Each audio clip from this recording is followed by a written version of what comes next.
नमस्कार दोस्तों, कृषि हेल्पलाइन चैनल में आपका बहुत बहुत स्वागत है।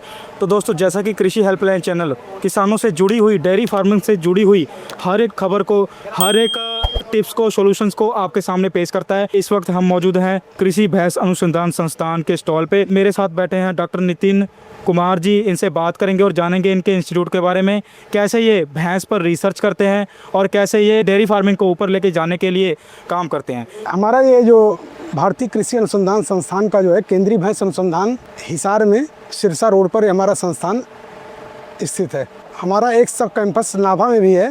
हिसार में है ये मुर्रा भैंस पे, और जो नाभा है वहाँ पर जो है नीली रावी भैंस पर काम किया जाता है। जो हमारी मुर्रा ब्रीड है, इसको किस प्रकार से उन्नतशील बनाया जाए और किस प्रकार से अधिक दूध उत्पादन के लिए इसको योग्य बनाया जाए, उस पर हमारा संस्थान काम करता है। जो हमारा ब्रीडिंग डिपार्टमेंट है, उसका काम यह है कि हम किस प्रकार से भैंसों में की गुणवत्ता, जो हमारे इलाइड जर्मप्लाज हैं, किस प्रकार से हम उसको तैयार करें और किस प्रकार से अच्छी भैंस के नस्ल को बढ़ावा दे सकें। दूसरा कि उनका जो हमारे पास जो बुल तैयार किए जाते हैं, उन बुलों का जो है सीमेन कलेक्शन होता है और उस सीमेन को जो है कलेक्ट करके किसानों को डिस्ट्रीब्यूट किया जाता है कि कोई भी अगर किसान इंटरेस्टेड है तो वो हमारे यहाँ से सीमेन परचेज कर सकता है। तीसरा हमारा है कि जो हमारा किस प्रकार से भैंसों को खान पान दिया जाता है, जो हमारा फीड टेक्नोलॉजी डिपार्टमेंट है। चौथा हमारा एक सेक्शन है जो हेल्थ सेक्शन है कि पशुपालन में हमें क्या क्या सावधानियाँ रखनी चाहिए अगर उन्हें किसी प्रकार की कोई समस्या आती है।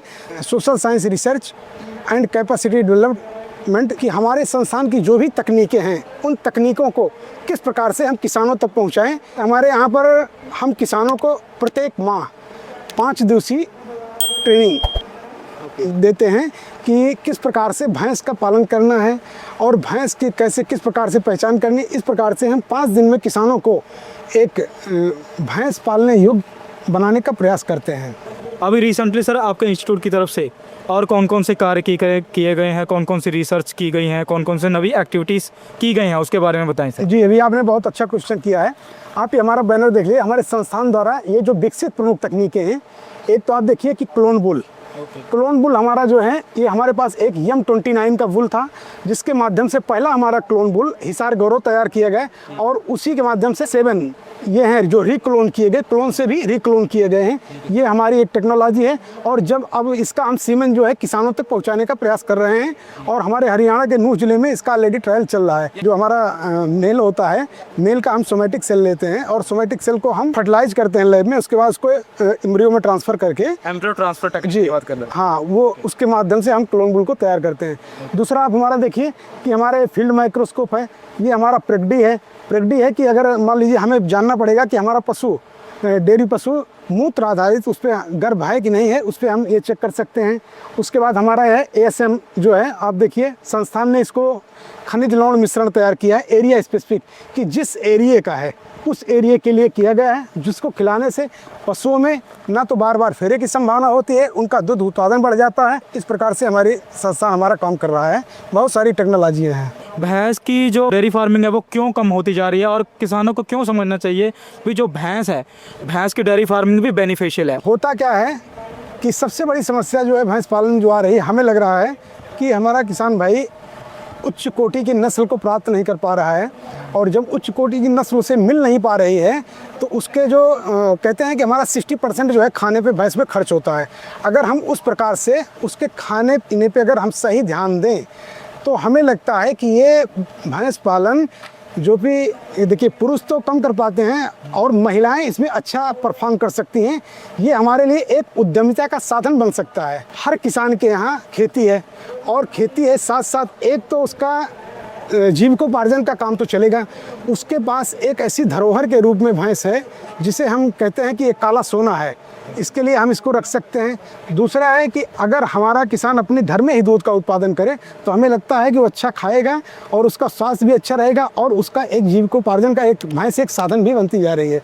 तो हमारा किसान भाइयों से अनुरोध है कि वो अगर भैंस पालन करना चाह रहे हैं तो हमारा जो केंद्रीय भैंस अनुसंधान संस्थान जो हिसार में है, आप वहाँ पर संपर्क करिए और वहाँ पर 5 दिवसीय प्रशिक्षण भी होता है, प्रशिक्षण भी कर सकते हैं।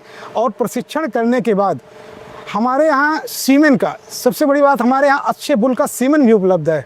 हम चाहते हैं कि हमारे किसान भाई इस संस्थान से अवश्य जुड़े, क्योंकि इनको जुड़ने के बाद ही इसका लाभ प्राप्त हो पाएगा।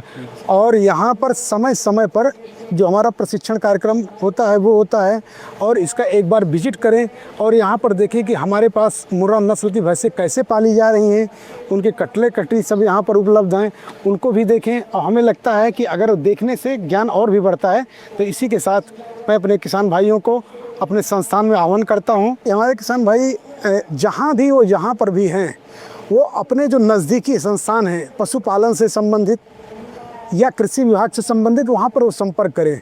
क्योंकि हमेशा हर ज़िले से कोई ना कोई पूरे वर्ष भर में किसानों के का भ्रमण के लिए कार्यक्रम होता है, और वहाँ पर वो संपर्क करके यहाँ का एक प्लान बनाएं कि हम वहाँ भ्रमण करना चाहते हैं, तो वहाँ पर ये भ्रमण करा सकते हैं।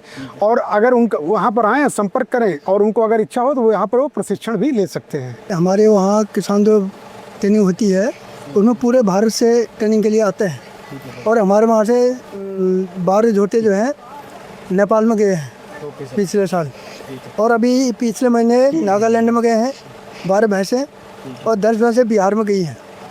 तो हमारा सेमन तो जाता रहता है, साथ में भैंसें भी जाती हैं। हाँ जी, डिमांड बहुत ज़्यादा है हमारे पास।